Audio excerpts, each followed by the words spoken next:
The problem with lifting without an aesthetic focus is that you end up with a shit, blocky physique. A lot of people have been training for a long time, but they look like shit because they haven't been training properly. So in this video, I'm going to explain how to train properly so that all of your years of effort are going to accumulate into something that you're actually proud of, something you can be happy with. The main thing you want is to get a V-taper. So you want to train the muscles that enhance your shoulders, make them look bigger, and give you the illusion of a smaller waist, as well as training the most often seen muscle groups, so the muscles that you see no matter what you're wearing. There's 5 of them that are the most important to prioritize in your training. So the first is going to be your neck. So I'll put up some pictures. Most people have never even heard of training your neck. It's super important. So I'll put up some pictures so you can see what it looks like having a small neck versus a bigger neck. It makes one person who has the same amount of muscle mass look way more jacked than the other side who's never trained his neck. The way you do that is by doing neck flexion and neck extension. You can just look up a good science-based lifter, follow one of their videos. The second one is lateral delts, so your side delts. Those are going to be the part of your delt that contribute the most to your width.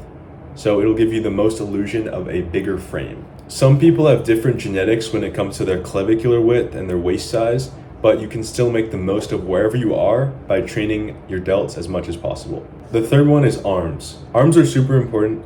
Obviously, that's something you're going to see all the time.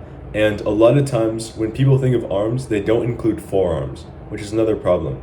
You do want to train your forearms so they're at least proportional to the rest of your arm. Sometimes it can look a little bit weird if you don't train your forearm and you have big biceps and triceps. That's when you see these like sleeper builds, which is cool, but in the real world, it's better to just look jacked all the time rather than have to have your shirt off. So you're going to want to train your forearms as well, but mainly biceps and triceps. 4 is upper chest. Upper chest is also extremely important. That's what's going to give you the armor-plated look. It'll give you like a lot of girth to your frame, makes you look more jacked. Super important. For that, you can do bench, incline bench, dumbbell press, incline dumbbell press, anything really. It's pretty good. Chest flies are awesome. The 5th is something not to train. So you don't want to train anything that increases your width of your waist. So your trunk size. Basically what that means is purely for aesthetics, you'll want to find alternatives to back extensions, RDLs, and deadlifts for your low back, and then skip side bends for your obliques. Okay, another really important thing is to have a low body fat percentage. You don't always have to have a low body fat percentage, but you want to be going towards that. Even if it means having a bulk phase and then cutting again to get to a low body fat percentage, that's extremely important because you can't really look aesthetic with like a 25% body fat, you know? So you're going to want to get it to at least less than 15%, ideally as an end goal between 10 to 12% body fat. Okay, now let's talk a little bit about how to actually do that and make it consistent, something that you actually enjoy, and you can actually hit that goal, okay? Now we have a good trajectory we're going on. Let's talk about practical steps to get there. So the first thing is going to be finding a workout split and a program that you actually like and you enjoy doing. So there's a lot of ones you can try. I would recommend trying full body, trying upper lower, trying push-pull legs. There's probably going to be one that you think, okay, this is for me. I like this. I like how long I get to spend in the gym. I like the exercises I'm doing. I like the cadence, how many times I'm going to the gym in the week. I like all that stuff. Perfect. Stick with that.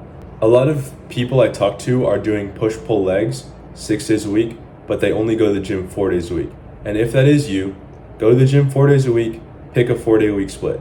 Be realistic with yourself. If you can do 6 days a week, perfect, do that. If not, then do a 4-day split or a 3-day split or a 5-day split. Perfectly fine.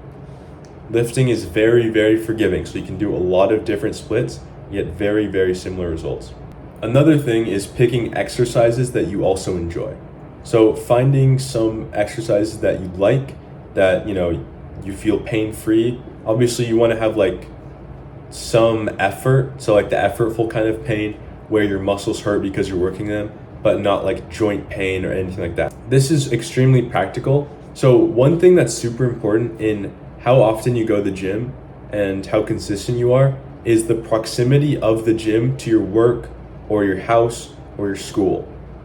If you get something, try to get a gym that's super close to you so it's really easy and it's like seamless in your routine. So something like one near your house You can go right when you wake up. It's really close, not a lot of friction. Or something near your work. Right after work, you can go, right before work, whatever. Same thing with school. Same thing with school or college if you're there. Trying to go to a gym that's really close to you will make it a lot easier to go because it's just way less effort to get yourself there and back. Description if you want to get jacked. Have a good one. Peace.